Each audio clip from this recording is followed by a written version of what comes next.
I think this thing is messing up. That's not good. Give me a second, everyone. Hope you're all having a fantastic morning. We may be live on the wrong stream channel. How, why, I do not know. Let me just make sure. Give me 1 second. Give me 1 second. How to prepare perfectly for live poker. Okay, we are indeed doing it properly. But it told me we were doing it wrong. Oops, wrong one. What did I do now? Wrong PowerPoint. We're always working on something around here. All right, we are live. Hope you're having a fantastic day. Today, we are going to discuss how to prepare perfectly for live poker. It is live poker season. Everyone's ready to go to Vegas and try to get rich. We've discussed this a million times. Poker is a get rich slow game. Please don't torch all of your bankroll on 5 tournaments or 2 cash game sessions. That is a bad strategy. Sometimes it'll work. Sometimes it won't. Either way, take your time, enjoy yourself, and have fun. So, I'm going to give you things that I, Jonathan Little, do that make me think that I have the best chance for success. Now, I will say, some of the stuff I'm going to say in this video is not going to work for you. It's not going to be for you. There are going to be things in this video that, things I do not discuss in this video that may be for you, right? You need to find what works for you at the end of the day that gets you in a good mindset to make good, fundamentally sound decisions. I'm approaching this topic from the point of view of you want to make as much money as possible. That may not be the case for you. Maybe you don't want to win as much money as possible. Maybe you want to go and have a party. This is not a how to party video. Maybe I should make how to have a good party video. I'm good at throwing parties, believe it or not. And this is a how to win as much money at poker video. Okay? We're going to prepare for live poker, whether this is traveling to play some session or maybe just going to play a home game in your own house. Okay?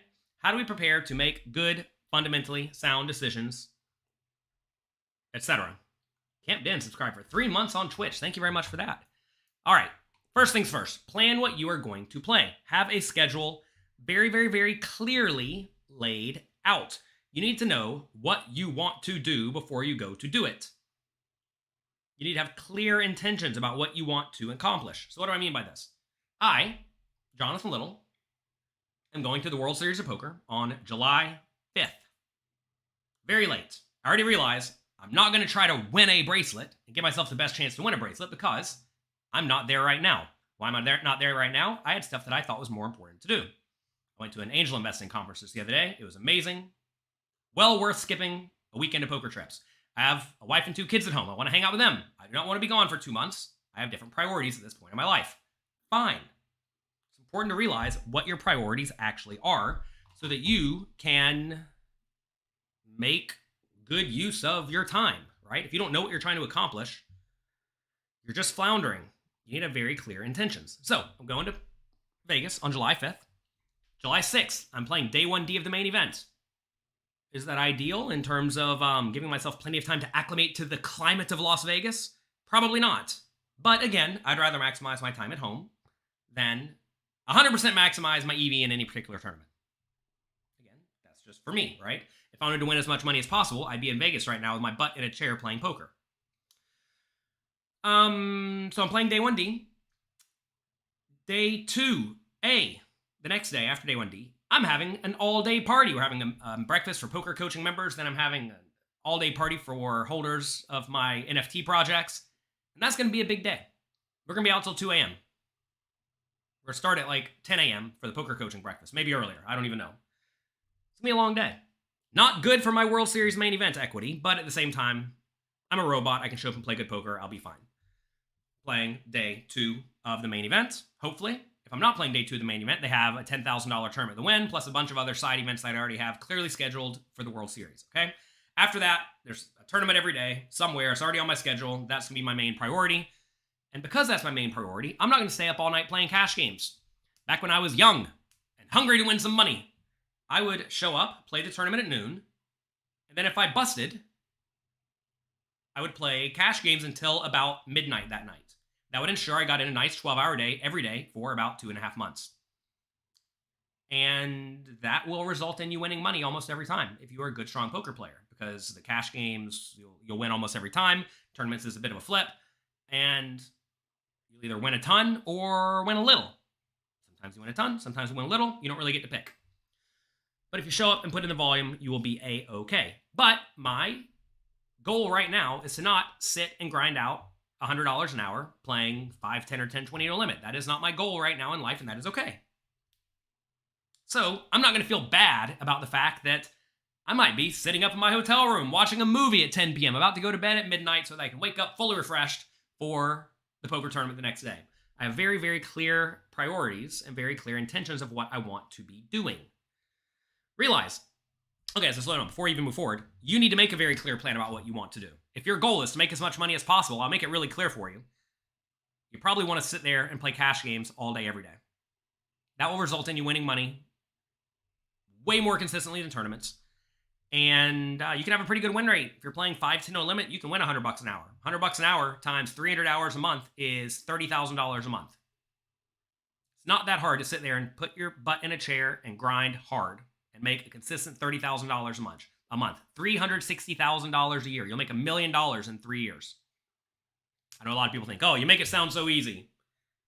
I had a post the other day. Some people didn't like it about how everyone who is reading this tweet, to be fair, not everyone in the poker world, not everyone in the whole world, not everyone at the same time, obviously. We're not fools over here. Everyone who's reading this tweet has the potential to win large chunks of money. They really, really do. I'm pretty convinced I can teach anyone to win $20 an hour at poker. When I say anyone, I mean 95% of people. Okay? You don't even have to be gambling inclined, mathematically inclined, etc. It's not that hard. I say right here at the bottom, to win, you have to find a game you can beat, play it a lot, and keep a proper bankroll. These 3 things require a massive amount of discipline. Most people in general lack discipline, and that is why they fail. I'm sitting here trying to think, have I had a single student come to me, and to be fair, these are like self-selected people who want to get good at poker, right? So it makes it easy on me. I don't think I've had a single student not succeed who has had the discipline to find a game they can beat, which means study a lot and or have perfect game selection, or both. I tried to always do both. Find a game you can beat, play it a lot. I just literally told you, put your butt in the chair and play 300 hours a month. Be honest. How many of you out there are trying to be professional poker players? How many of you out there are playing 300 hours a month like I used to do for multiple years at a time? Go ahead, write it in the chat. And to be fair, you can study 300 hours. That can be part of your playtime. I think that's reasonable. Especially if you're not already crushing it. You should be spending a lot of time studying. Once you get to some point, your study will plateau in the form of your win rate will increase a small amount. When you're new to poker, studying will increase your win rate a ton. Anyway, find a game you can beat, play it a lot, and keep a proper bankroll. All 3 require massive amounts of discipline. If you do all 3, you will win. Period. Now, you may not win as much as possible. You want to make sure you're always continuing to study and continuing to build a bankroll, right? 300 hours a month. Wait, is that right? Let me get out my calculator. 16 hours a day. Let me get out my calculator. 16 hours a day times 30 days a month. That's 480 hours.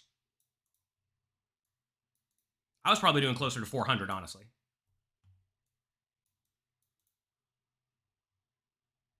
I mean, look, we live in a world where there are 2 types of people. There are the people who want to have very clear work-life balance where they work like 40 hours a week and maybe less. And then there are other people who will do whatever is required to succeed. I am the type that does whatever is required to succeed. I will sit there and put in long days every day. It's not a problem for me. I like to do it. That's what I want to do. A lot of people live for the weekend. I live for the week. I live to grind. Okay? I like it. Now look, I was probably really putting in like 400 hours a month. Fine. What's 12 hours a day times 30? 360? I was doing slightly more than 12 hours a day for maybe like between the time I was like 21 to like 28. I was playing maybe 12 hours a day, studying maybe 2 or 3 hours a day, something like that. So, maybe 14-hour days, probably 400, give or take, whatever. Doesn't really make a difference. What I'm saying is,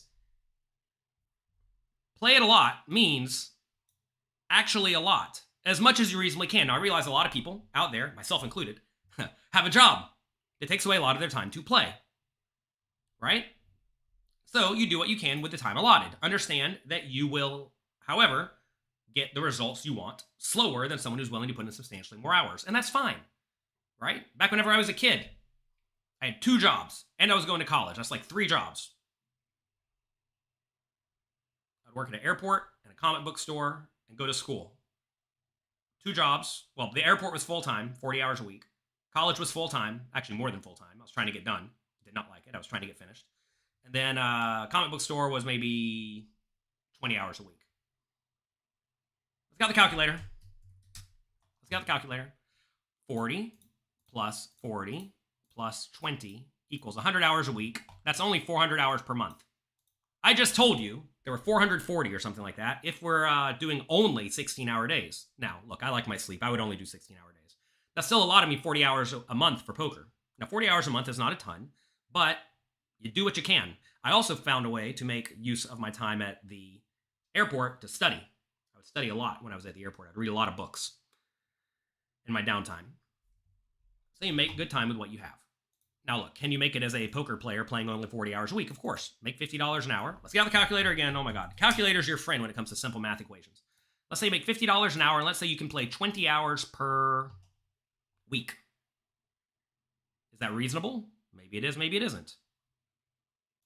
It's $1,000 a week times 52 weeks a year. Obviously, don't take vacations.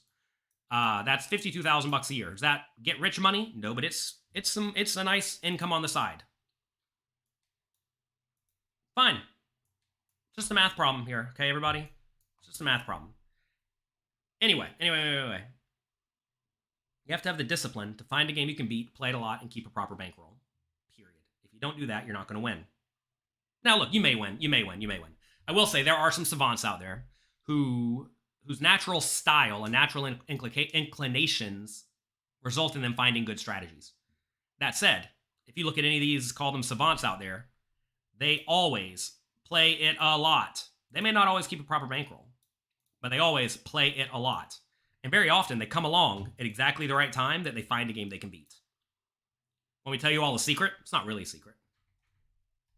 My 2 biggest wins, that trophy back there and that trophy back there. And that Player of the Year trophy way up there. Y'all know we have trophies up there? We got a lot of stuff up there too.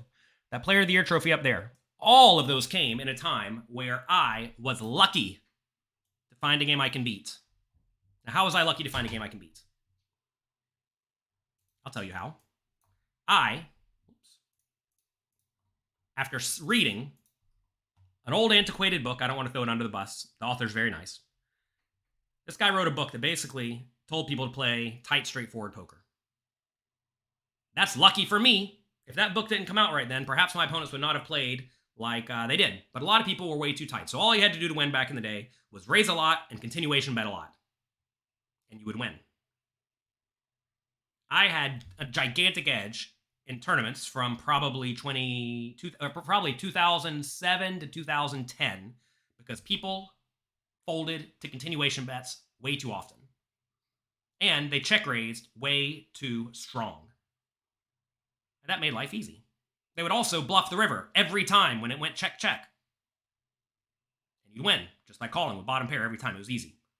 I was lucky that that person put out that book right then, and I was lucky that I read it and was, I guess, call it logical enough to come up with a few easy counter strategies. And I had about three tricks up my sleeve, and that's all it took. I was not some super duper card genius. I'm not some sort of savant. I read a book, realized what was wrong with the book, counter exploited it because everybody read that book, and I won. Now, do you call that luck? Do you call that skill? I don't know what you want to call that. It's a bit of both. But if you look at every, call it poker savant who has an insane run, either they've studied a ton or the things that they naturally are inclined to do work out.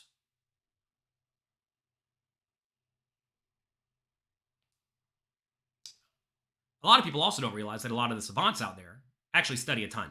Now, they may not study the way that you study. Maybe they're not studying solvers all day, every day. Maybe they're just spending all day thinking about specific scenarios or talking with other good players about specific scenarios. Everybody's not going to study exactly like you study.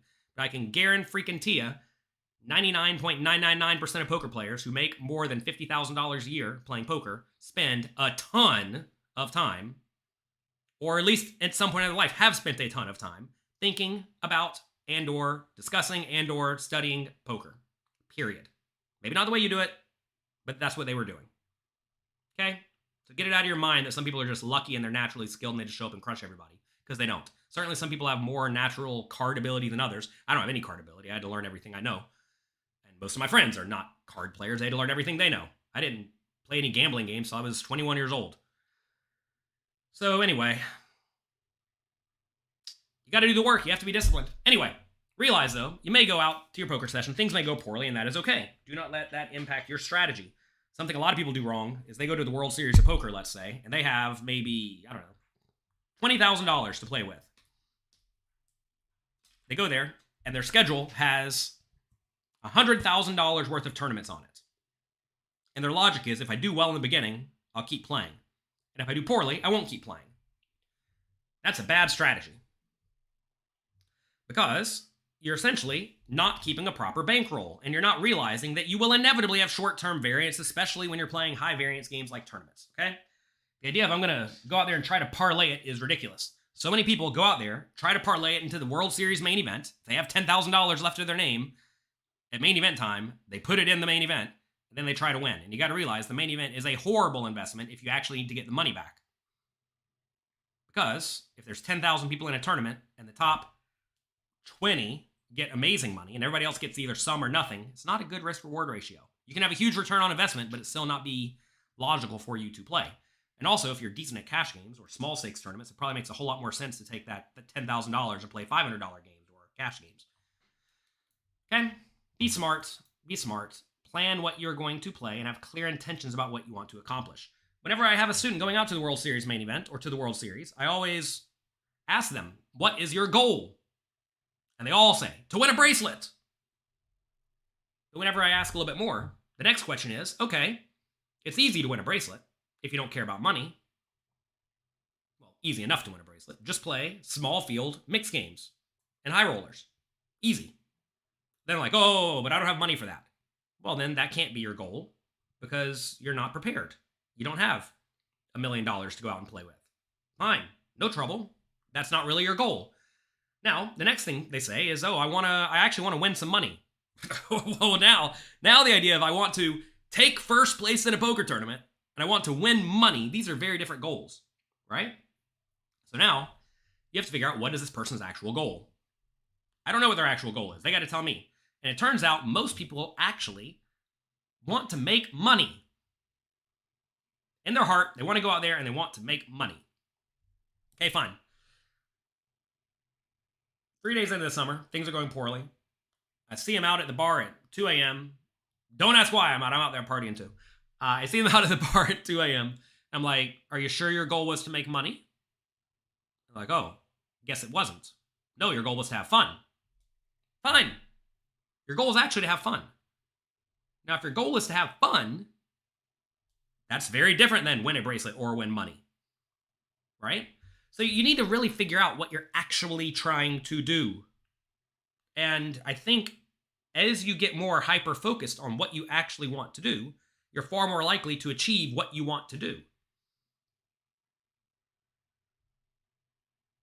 I think a lot of people are all over the place. They want to go and they want to try to win a bracelet, and they want to try to win some money, and they want to have fun. Win fun. They want to try to win some fun. And that's tough because it's hard to accomplish 3 very big, very different goals. How do you find a backer? I would recommend not finding a backer. I recommend playing on your own. We're not here looking for handouts. This is not a handout channel. This is a support yourself and make your own way channel. It's very important to realize that you cannot rely on people to give you money. The idea that I need to rely on people to give me money is ridiculous, especially if you do not have results that make you an obvious, clear investment. You can always try to look for backers on PokerStake. I sell small bits of action on PokerStake. No markup, just for fun. You can get a sweat. Justin Saliba, poker coaching crusher. I think he's number 6 or 7 in the world right now, something like that. He's selling. No markup in high roller tournaments. I think it's a good buy. You'll probably lose. You know how tournaments are. Um, I'll tell you the way you get a backer. If you really want a backer, really you don't need a backer. You need to have very good results. You have very good results? If the answer is no, then you don't deserve a backer. Fine, get very good results. How do I get very good results? I don't have any money. Play tiny stakes games and get very good results in tiny stakes games. And then you'll realize, oh my god, I can just play slightly bigger and make more money myself. Then you'll play slightly bigger and make more money yourself. And then you'll realize, oh my god, I just have to put in volume. I just need to find a game I can beat, play it a lot, and keep a proper bankroll. Then I'll never need a backer my whole life. Then that solves the problem. The only time you should really be looking for backing is when the buy-ins get exponential, to the point you cannot logically move up stakes. And the buy-ins only really get exponential at the highest stakes games. Especially when you can't play a lot of volume in those high stakes games, right? It's a little bit different if you're playing like $500 to $1,000 tournaments, right? Because you only need double the bankroll, and those games run a lot, to the point you can actually put in pretty good volume. It's very different when you're starting to play, like say you're bankrolled for $10,000 games, but they do have 25s and 50s and 100s. It's kind of a decent step up, and they don't run those all the time, so you don't have a lot of volume. You're lacking the play it a lot. If you lack any of these three things, you're going to need some help. If you can't play it a lot and you can't keep a proper bankroll, you need to have someone to come in to supplement these things. But there's really no excuse beyond laziness and wanting to get rich quick that will make you want to get a backer for the most part. For the most part. There are exceptions. Some people try to charge egregious markups to make extra money, which is, fine. It's a market, free market. The markup police will get after you. I sell a 0% markup. I don't want the markup police to get after me. Anyway, realize things may go poorly. That is fine. Plan accordingly. Keep a proper bankroll. If you're going to the World Series this summer and you're taking your entire bankroll and you're willing to lose it all, that's not ideal. You should not be willing to lose your entire bankroll, etc., etc. How often do we do these? Monday mornings, 9 a.m. Eastern, when I'm available. I'm available maybe, half the time, 60% of the time. We do have a lot of videos on YouTube. We put out about 5 videos a week. Check it out, youtube.com/pokercoaching. All right, next. Study what you plan to play. And ideally, you stick to 1 or 2 forms of poker at most. I recommend 1. And when I say 1, I mean very specifically, no limit hold'em re-entry tournaments and or freeze-out tournaments. They're basically the same. I do not mean tournaments where you play limit hold'em and deuce to 7 triple draw and no limit hold'em tournaments winner take all and single table satellites and multi-table satellites and double or nothing games. No. Those are all very different forms of poker, at least in my opinion. I recommend, if you're a tournament player, you stick to regular old no-limit hold'em tournaments. Maybe a little bit boring, but you're going to find that specializing will get you way better at something than diversifying. And that's important. It's very, very important. A lot of people think, I need to diversify. No, you do not need to diversify as long as you find a game where you can put in plenty of volume. If you only play deuce to 7 triple draw, then yeah, you have to diversify if you want to be able to play it a lot, right? One of the 3 things. If you want to be able to play it a lot, you got to diversify if you decided to pick a game that does not run. No limit hold'em and PLO. That would be a mistake if you plan on playing tournaments and cash games. Do I think you can be a good no limit hold'em player and pot limit Omaha player at cash games? Sure. But I would recommend, again, you try to specialize as much as possible. Having a gambling trip where you play all sorts of games is usually not ideal. I know a lot of people want to replicate Phil Hellmuth and Phil Ivey and Dale Negreanu, where they play all the games all day, every day. I hate to break it to you. They've been doing this for 40 years. Successfully. There's not a whole lot of people in the world who can show up and play all sorts of games. There's some, but not a lot. And very often, the players who do that also know some of the games they're not particularly good at, and they stay away from those. They don't talk about it, but they stay away from the games they're bad at. They've learned that there are 10 games, and they're actually kind of bad at 2 or 3 of them, and they avoid them, as they should. Now, maybe some of them are super-duper geniuses, and they're just good at all of them. Congratulations. Again, this video is not for savants out there. This video is for regular old folks who work hard and try to get good at poker. And I can guarantee you, you're going to have far more success if you hyper-specialize. And to me, that means either no limit hold'em tournaments or no limit hold'em cash games. I've always recommended to all my students, study a game that has a future. A long time ago, someone came to me, and he was so proud of himself. He was the biggest winning 6-handed pot limit Omaha sit-and-go player in the world. oh, this guy must be printing. Let me look into this. Turns out the biggest games that ran were $33 Pot Limit Omaha sit and goes, and about 3 of them ran each day. And this guy won almost every one. He was a sicko. The problem was, he was winning about $200 a day. Maybe $300 a day. But he was the best in the world. He's very proud of it. And then the game died, and I don't know what he's doing anymore. Hopefully he pivoted. I used to be very good at Limit Hold'em, and I had to pivot, because Limit Hold'em died, right? I used to be very good at Sit and Goes, but Sit and Goes died, so I had to pivot, right? I'm sure some people out there saying, oh, Sit and Goes are alive and well. Limit Hold'em's alive and well. Not like it used to be. I can guarantee it's not like it used to be. And you have to pivot. That said, I always recommend people learn. If you're going to spend a lot of time learning something, you want to spend your time learning something where you can conceivably make a ton of money. Again, I'm not trying to teach all of you to barely get by, and I'm not trying to teach you to learn a skill that I think is going to go away very soon. I think that's not a great use of your time, or my time, even making the content. People always ask, why are there no sit and go courses on poker coaching? Because I don't think it's a good use of anyone's time. Hate to break it to you. I wish it was. I'm good at sit and goes. I like sit and goes. Not a good use of time, and I would not send any of my students in that direction. So, anyway, I definitely recommend you either study cash games or tournaments. Ideally, no limit hold'em, because there's, like with PLO, for example, why learn PLO tournaments when there's like, I don't even know, 5 good ones a year, or 12 good ones a year, right? Freeze-outs only? No, freeze-outs and re-entries are close enough. What about progressive knockout tournaments? Progressive knockout tournaments are a step away from regular no-limit tournaments. They do require substantially different skills. To be fair, this main skill is like when you should be playing a lot looser or a lot tighter. Essentially has very different payout implications at all points in time. And we have stuff on this at Poker Coaching. I think those are worth learning and are worth studying if you need to, right? But do you really need to? I don't know. It's not required. I certainly don't think it's required. If you're an online player, you probably do need to learn PKOs and whatnot. Live players, probably not.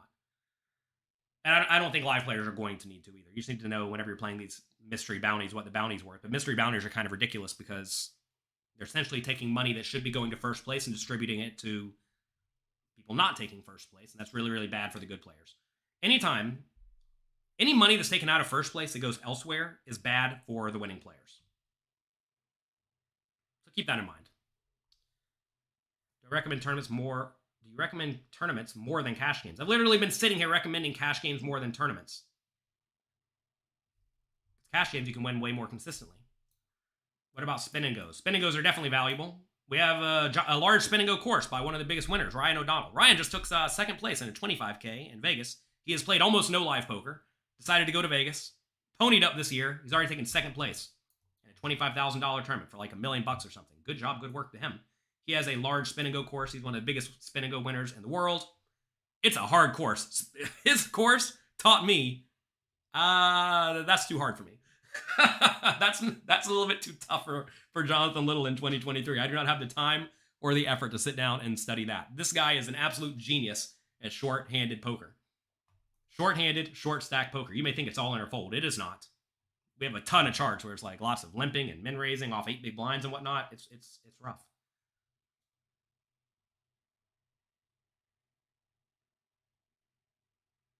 Look at these people. Sounds like a challenge.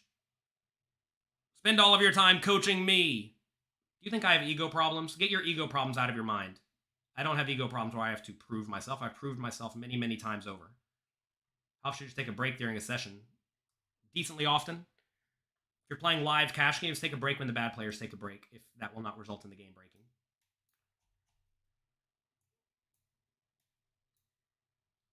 Spin and goes are definitely profitable, but variance is high. Talk to Ryan O'Donnell about this. He has a few pools. Basically, you get a bunch of players together who are all equally skilled. You all pool your results together, pool your profits together, and then there's no variance anymore. All right. Get excellent at any game you plan to play before investing significant money. This is something that's very important. So many people go to Vegas. They win a no-limit tournament. They get a hold of $100,000. Now they think, oh, there's a Pot Limit Omaha tournament starting now. I should go play that. But no, you shouldn't. If you don't know how to play Pot Limit Omaha, don't do that. If there's a half no limit, half Pot Limit Omaha tournament, now that you got some money, you think, oh, I can put in $1,000 and get some experience. But why? Why?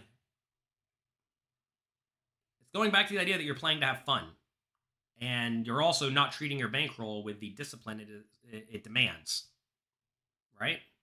Now, look, I certainly don't mind the idea of you need to experiment, you need to try new things, but why do it for a lot of money? You can go home and you can do it online for $2 and get the same experience, or roughly the same experience.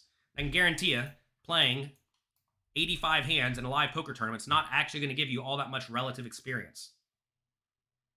Okay? Obviously, if you win a tournament, don't go play blackjack with it. Don't go play craps with it. Don't go play roulette with it, because you obviously don't have an edge in those games. So you want to know why poker has not left casinos like every other competitive mind sport? Is poker a competitive mind sport? I guess. It seems many players do not limit the variance they play. No, they don't. I'm trying to teach you how to win poker over here. They're trying to have fun and gamble. Nothing wrong with having fun and gambling. Nothing wrong with having a gambling trip where you play all sorts of games. It's not ideal. That Nightbot's tough. Yeah, that Nightbot's tough. That Nightbot's tough. We got to keep the spam out of here. It gets some people innocently. I apologize. Such is life. You'll be okay. My camera. Let's see. Oh my gosh, now I'm really screwed it up.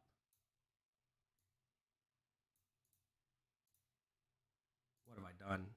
What have I done? This OBS program, it's something else. Anyway. Get excellent at one game, please, before you invest significant money.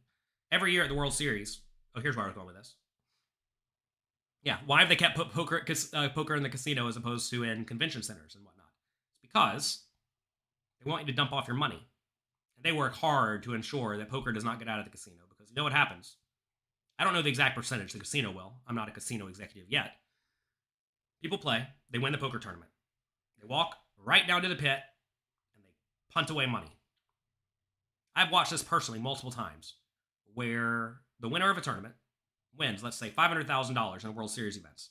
They immediately get their money. They walk down to the high limit room, and they start playing baccarat or blackjack or craps or something, and they lose some amount of money. Now, sometimes they win. Sometimes they win. I've watched multiple people torch every single dollar they've won in a World Series event. 3 times that I can think of vividly right now, maybe even more. 3 times I vividly remember watching people lose every single dollar they won in a World Series event that day in the pit. And that's just me luckily being in the right place at the right time. So how much does that actually happen? I don't know. But if the casino can attract a lot of recreational gamblers who have no business playing games, who are already playing way bigger than they should be playing at the World Series of Poker, at games they probably don't understand anyway, and they're going to dump them a ton of money, that is the ideal setup for casinos. Because they have a bunch of unsophisticated gamblers winning tons of money, and I don't know the percentage. Let's say it's even 5% of the time. They're just going to dump that money right back to the casino. Well, that's obviously very, very good for them. Video is freezing. Is my video freezing? It seems like it's working on my end. If you ever won 500K, you go straight and cash out. You say that, but if you started with $1,000 and now you have 500K, maybe you put 10K in your pocket and then you go dump off only $490. Because you know, what's the difference between 500 and 4 million? You know, 4 million is get rich. 500 is only like you're okay. Anyway, look, casinos love poker because poker players love to gamble. And it's my job as a coach to tell you to not go gamble at stuff you don't know what you're doing. Where you don't know what you're doing. Okay? Simple as that. Simple as that. I know a lot of you don't like this advice because it does clamp down on the fun a little bit, the gamble a little bit. And a lot of people love poker because they like to gamble. But I'm very confident that I've self-selected for people who are trying to get good at poker. If you're here to get good at poker, click the like and subscribe button below. Let us know you're actually trying to get good at poker. Because, I don't know. Yeah, when you're hot, you're hot. Exactly. That's what a lot of people think. And when you're hot and when you're winning every hand and when you've won every hand for the last 3 days, you feel like you can't lose. You go down there, you gamble, boom. Kevin says, you can't say you would not gamble some of it. Craps is fun. Haha. Yeah, LOL. Exactly. There goes your money. Good game. And the thing is, you go down there with your 500K. You think, all right, I'm going to buy in for 10K and run it up. And you take the 10 and you run it to 33. And then you lose the 33. And you're like, oh, well, obviously I got to do 10 more. Next thing you know, you lose that. Well, I'm down 20. Got to do 20 more. Next thing you know, you're down all of it. And that's not good. Protect yourself before you wreck yourself, everyone. Get excellent at any game before you invest significant money. If you won 500K, you'd literally buy a house. The problem is you can't buy a house at the casino. You got to get the money out of there first, and they're going to do everything they can to entice you to leave it with them. Is there a free trial for poker coaching? Go to pokercoaching.com and see what we have. Thoughts on PLO versus No Limit Hold'em CH. I don't know what No Limit Hold'em CH is. T-Dubs, 15 months subscribed. Thank you very much. All right, let's talk about what to do before you play. The day before you play and the morning of your play. First things first, get a lot of high-quality sleep. High-quality sleep implies not staying out too late, not partying all night, not drinking caffeine at midnight. Ideally, you want to sleep soundly throughout the night for the entire night. These are things that Jonathan Little does, by the way, again. Not for everyone, not for everyone. These are things that have made me a nice winner. Maybe it'll work for you. It ain't easy leaving a winner. That's true. I still don't know what No Limit Hold'em CG is. I don't know what these words are. What is C? Just write what the word, I don't know what CG is. Computer generated? I don't even know. All right, get a lot of high quality sleep. Don't stay out partying. Sleep as late as you reasonably need to. If you're in a casino or anywhere, shut the windows. Oh, cash games. Ha ha ha. What's wrong with you people? Just write the words. Make it easy for me. You realize I'm trying to read over here, and I'm trying to read over here, and I'm trying to speak at the same time, and I'm just here to have my morning coffee in peace, you know? I think PLO cash games are quite bad compared to No Limit because edges are smaller. They rake the same amount usually, but you get it in closer to 50-50. And the game's way slower. PLO plays way slower, so you get way fewer hands, and your edge per hand is probably roughly the same, but when you do get it in, it's closer to 50-50, and that results in the casino taking more rake. $20 from Toxic Troll Smurf. Thank you very much. Since you subscribed, you've been on a heater. I'm glad to hear it. I appreciate you. Thank you very much. Good luck. Have fun. I'm glad you've been on a heater. Keep running it up. How do you take 500K when you get it? They wire the money to your bank account. They'll initially give you a bunch of chips, though. Why do you think they take you right next to the high limit area and give you a bunch of chips when you win? I don't think they do it at the Rio anymore. At the Rio, they used to literally take you down to the high limit area in a fancy room, and they would give you champagne, and you'd have a whole load of chips, and they'd be like, hey, you want to go play right over there? Right next door, like 2 feet away? And a lot of people say, sure. We'll give you the free suite for the evening, you know? Why not? We'll give you free food. Why not? Why don't you create a casino with no rake? I'm sure you can figure that one out yourself. All right. High quality sleep is important for Jonathan Little. Not for everyone. Some people do better with no sleep than me. I demand high quality sleep. Next, clear your plate of all non-poker distractions. This is a big problem for me because I have a lot going on.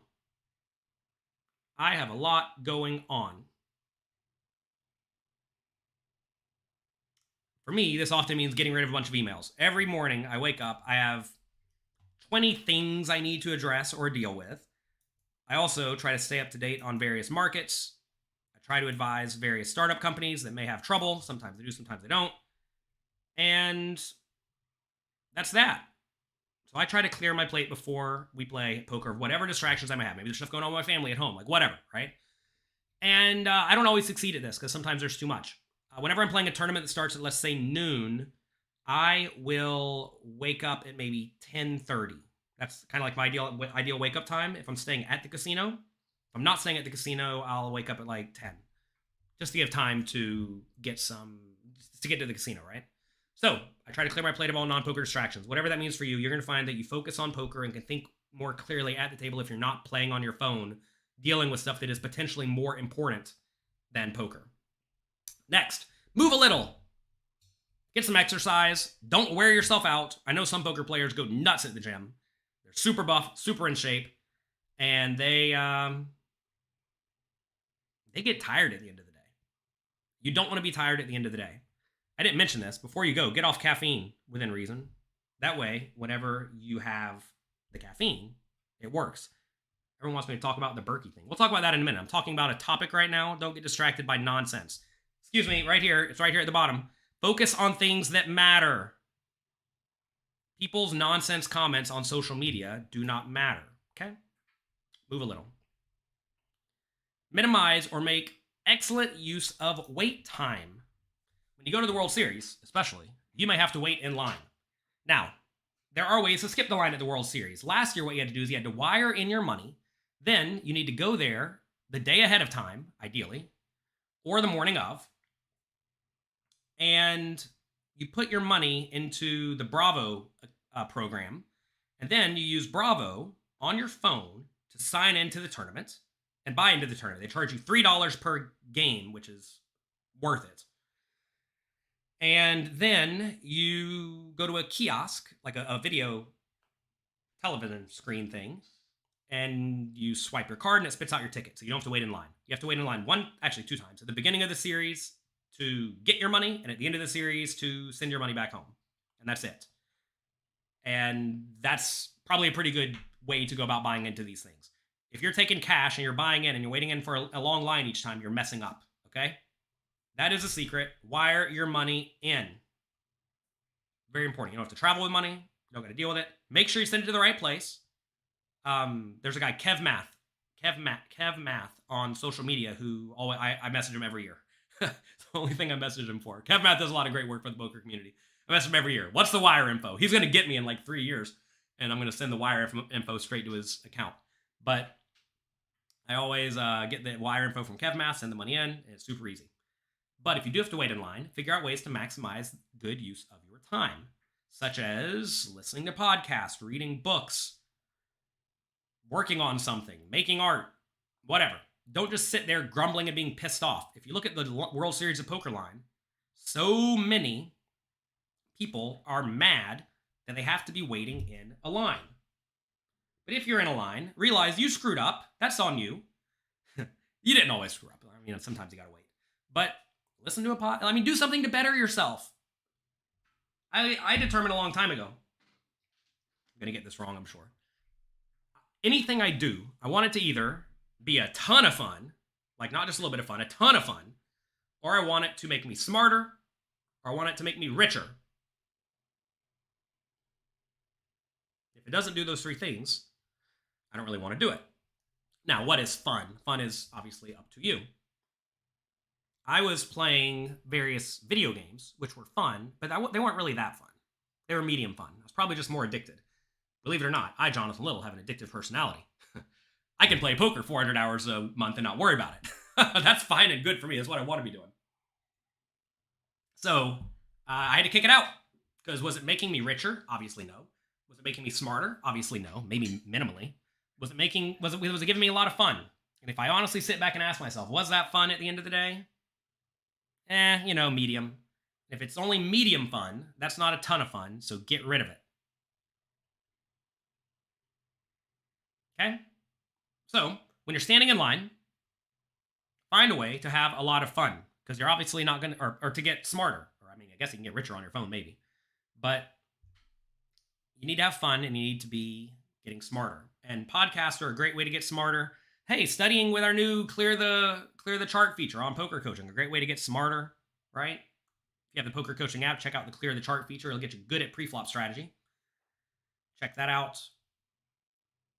There are various apps you can use to quiz yourself at poker, right? You can watch Poker Coaching videos.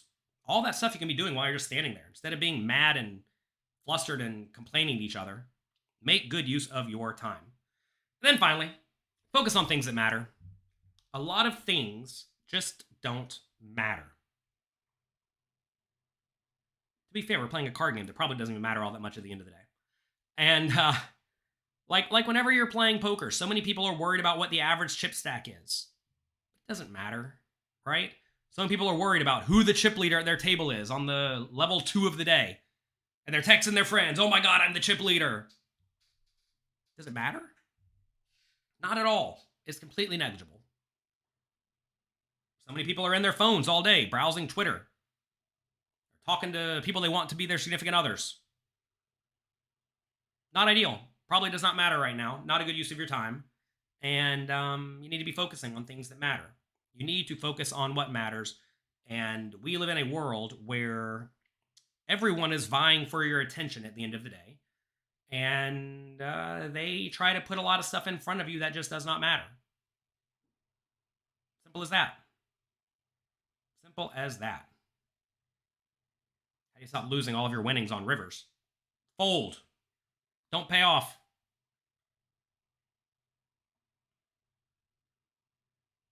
Okay? Focus on the things that matter and you'll be way better off. Anyway, this really is what you need to do before you go. Before you go to play any long poker session, long grind. Plan what you're going to play. Have really clear intentions about what you actually want to accomplish. Realize things that may go poorly, and that's fine. And again, always, I'm going to beat this point to death over the next month or so, because it seems like some people still don't get it. Find a game you can beat, play it a lot, and keep a proper bankroll. You want me to talk about the Berkey thing, so might as well. We have a minute. I got to get going soon. Let's see if I can find it real quick. What did I say? What did I say? It's funny because I don't even write half the tweets here. Let's see. Most of you can become big winners in poker. That is what he took offense with, I think. However, your lack of discipline is holding you back. I mean, I literally just told you that right here. Here's some key habits you must develop. Here are some key habits you must implement to build discipline and excel as a poker player. The thing he took offense with is most of you can become big winners in poker. 95% sure that's what he took offense in. And look, like I just said, people who come to me at pokercoaching.com or to me at private coaching, a lot of them become very big winners. Now, what is a big winner? What is a big winner? Maybe he took offense to the point of, does a big winner to him mean $5 million a year profits? No, I can't help you win $5 million a year at poker. Sorry. So maybe, fine. I guess that's incorrect. Most of you. What is most of you? I think he took most of you to mean everyone in the world. Obviously, that's ridiculous. I obviously do not mean most of you as in everyone in the world. That's not how poker works. Also, I meant most of you as in the normally 10,000 people who read my tweets. I do think 10,000 people who read my tweet, most of them can become winners in poker. Now, can all 10,000 of them be winners at poker? Is that realistic? I would bet that if I had the time to devote to 10,000 people, 9,500 or more I could make into winning live cash game players. I mean, Louis Philippe says right here in the chat, does he not know about live poker? Yeah, live poker's good. Now, will they be big winners? What is a big winner? In my mind, a big winner is like 10 big blinds per hour. Is that a big winner to you? Maybe it is, maybe it isn't. Maybe, again, it's not $5 million a year. Let me get on my calculator. What is a big winner from poker in my mind? Let's say you're playing 1-2 no limit. 2 times 10. That's $20 per hour. Times. Let's say you're lazy and you're only going to play 200 hours per month. $4,000 per month times 12 months a year. $48,000. Is this a big winner from poker playing the smallest stakes available in most live casinos? Maybe it is, maybe it isn't. That's subjective. I mean, look, maybe he thinks that's chump change. Again, if that's the case, then I guess I got the numbers wrong in his mind. Not that I really care what's going on in his mind. But I do think it's an accurate statement. I think what he took, I think the offense was that most of you can become winners. And I mean, look, I don't know anything about his training stuff. Maybe he has not had good success for his students. Or not great success for his students. Maybe he's not getting 95% success rate of people who actually do the work. Maybe he thinks I'm lying and saying that 95%. Again, I don't have perfect data for this, but I do know that people who come to me for private coaching crush it. And people who go to poker coaching typically do quite well if they do these 3 things. Again, if you do these 3 things, you'll win. It's really not that difficult. He tries to seem to make it think that like you have to have perfect timing in the industry or something. And look, I got lucky to get into poker when I did. I mean, it was the perfect time to get into poker. I mean, number 1 guy at poker coaching, Justin Saliba, got into poker at a pretty bad time in my mind. He's number 7 or 6 or whatever it is in the world, and he's a super crusher. But to be fair, he came to me at a young age. He did exactly what I told him to in the form of these things, and I led him and directed him just like I would have directed my kid to find the best people in the world, study from the best people in the world, find a game you can beat, play it a lot, keep a proper bankroll. He did it, and now he's a crusher. And I go to him for advice now, right? Obviously, he's someone who's very smart and good with logic, right? But there are a lot of people like that out there. I mean, look, Louis Philippe's here in the study sessions, and a lot of people he works with are good at poker because they found my stuff, they study my stuff, they work hard, right? And that's that. So do I think I can make most people big winners at poker? Especially if they're already here reading my tweets in 2023. They've not unfollowed me yet. Yes, I do. So is that a ridiculous statement that most of the people reading my tweets can be big winners at poker? Assuming they're already following me. Now, look, I didn't expect the tweet to blow up like it did. Normally, I realize I'm talking about 3, 4, 5, 10,000 people who actually care about what Jonathan Law has to say. Yeah, and to be fair, I do think that of those people, the thing that does hold them back is discipline. You want to know why? These 3 things again right here. They don't do these 3 things. They don't find a game they can beat, either because they don't study enough, they don't actually apply themselves well enough, or they don't have good game selection. Next, they don't put in good volume. I realize putting in volume's hard. Nobody wants to put in the 400-hour months like Jonathan Little. And they don't keep a proper bankroll. If you don't do those 3 things, you won't win. You do those 3 things, you'll win. It really is that simple. Please, please, please, please, please, please, please, please, please, please, please realize that. Some people out there want to make you think that poker is all mystical and that you must be some sort of super genius to win at poker. I was terrible at poker when I first started, by the way. I would play super weak, super tight. I wanted to put all my money in when I had the nuts, and that was it. I was scared of losing money. Probably because when I grew up, at my house, money was a very cherished, limited commodity. We were super frugal around our house. Every time we go to the shoe store, I would always pick out the expensive $60 shoes, like without even looking at the price tag. I guess I have fancy taste. I wanted the $60 shoes. Instead, we got the $10 shoes. And nothing wrong with that. Fine and good, right? But like money was something that I did not understand as a kid. And I certainly didn't understand any sort of gambling games as a kid. And I had to learn. And I do think discipline. I mean, look, I don't exactly know the definition of discipline. In my mind, discipline means doing the things that you know must be done in order to succeed. Does it take discipline to find a game you can beat? Yeah. You either got to study a lot or you got to have good game selection. A lot of people go to the casino and sit down at the first table they see and they don't move their seat or their butt from the seat that they get put in by the dealer. Obviously, that's ridiculous, right?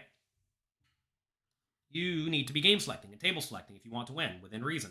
You can do that in tournaments too in various ways. I discuss this in various courses.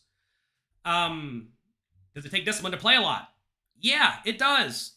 Most people don't want to play the 200-hour to 400-hour months, right? They don't want to do that. And that's okay.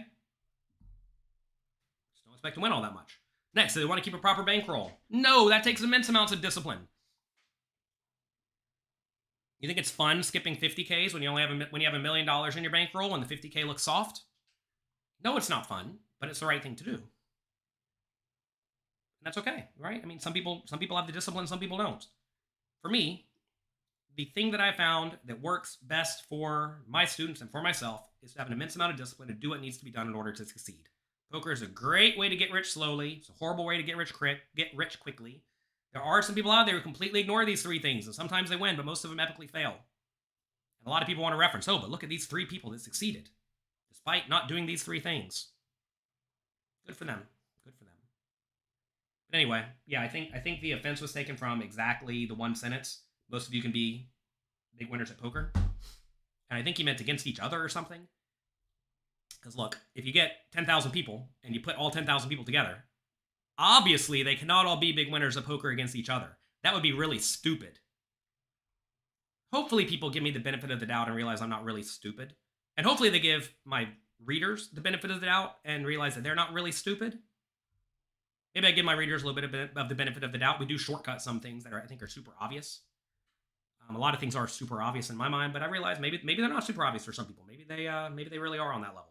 I'm not sure. I don't think so, though. Anyway, that's it. I'm going to go now. Am I going to Malta? No. I've been to Malta once. It was a lot of fun. I ate a lot of pizza. All right. Tournaments have a lot of variance, indeed. It's your brutal honesty that keeps me watching. I mean, look. I'm not trying to sugarcoat it here. I'm not trying to put on an entertainment show. I'm not trying to put on a news show. I'm not trying to put on a comedy show. I'm trying to teach you all how to win at poker. Hopefully you all appreciate that. If you appreciate that, then you know, stick around. If you don't, leave. If you enjoy the show, click the like and subscribe button. I don't need my ego stroked one way or the other. I don't care if you actually do it. It's only good for the algorithm.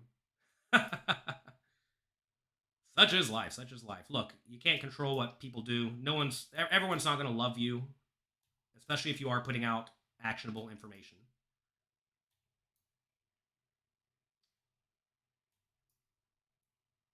I'm trying to think if I even go to this one place. Yeah, we will. Why not? Okay. Anytime someone says something, you have to ask, why are they saying this thing? Period. We will go first to poker sites.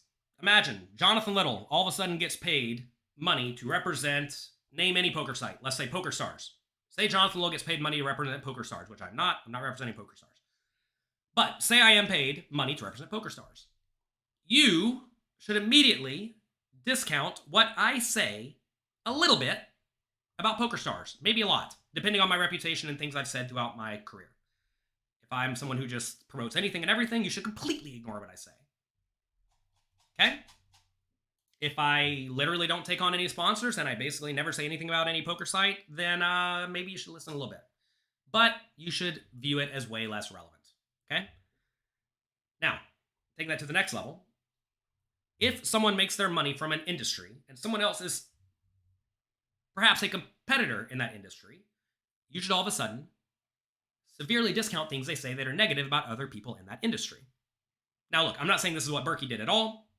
I don't even think it is. I don't know what he's doing. I don't know what's going through his mind. Not even going to pretend. But if someone who has a competing training site, even though I realize it's not really even the same thing that I do at all, starts speaking poorly about my training site, you have to ask, why are they doing this? Maybe they don't like the fact that we're in a competing business and they're trying to tear us down. Some people out there do take the tear them down method. Other people take the build them up method. And I'm sure if you think about the people in your head, there are some people who run training sites who take the build them up method, who want to work with other people and support them. And there are other people out there who are taking the tear them down method. I tried to take the build them up method. I think we can all rise together. Others, not so much. Again, I'm not saying that's Berkey, just saying in general.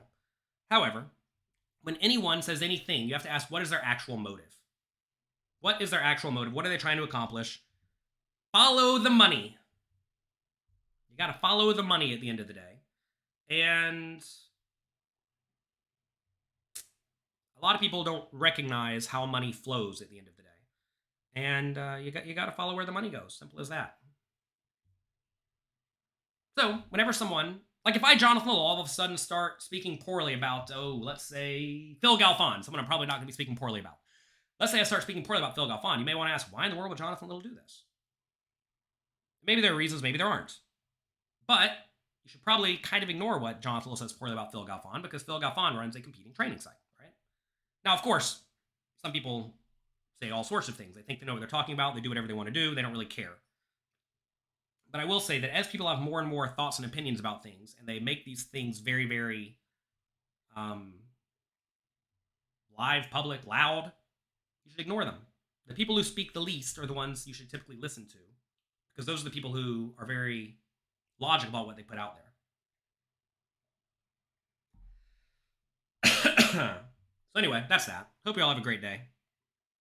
10:59. I have something to do, or 9:59. I have something to do at 10. I should probably look at what that is.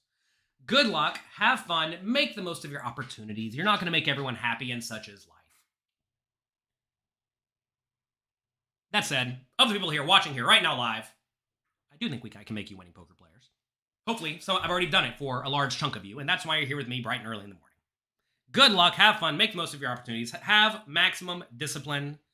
That is the key to success in basically all aspects of life, especially things that just require you to sit down and do the work. Okay? Have a great day. Enjoy yourselves. Thank you for being here. I'll talk to you next time.